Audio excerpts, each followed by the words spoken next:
Okay, so our question is, should you use caps or italics or bold font, or what should you use? And I'm assuming this is in your sales, I guess it's in your sales copy, we'll assume. As we were discussing just a little while ago, there are going to be places within the body of your sales copy that it may be appropriate to use all caps. Like if you have a really strong point you want to make, or a headline, and I would ask you to refrain from overdoing it and to be very careful about your placement of that. But there are just sometimes you need to express a sense of enthusiasm for something that regular font just isn't going to cut it.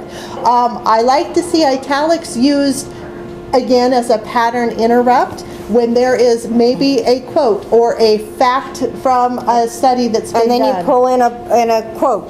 Right.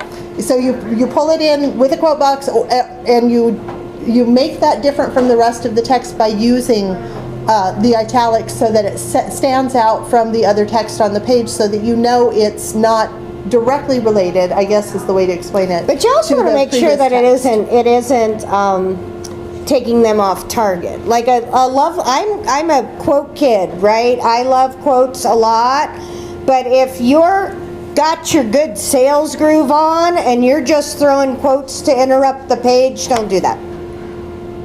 Right. Okay.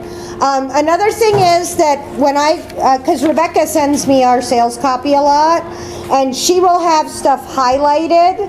She'll have things in red. Red is still a very prominent color, and if you put something in red, people do think that it's important.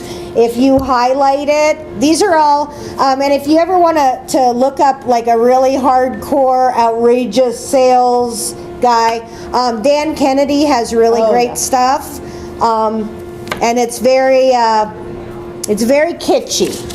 We're not exactly kitschy. We're not kitschy. We're not so kitschy. Could be kitschy.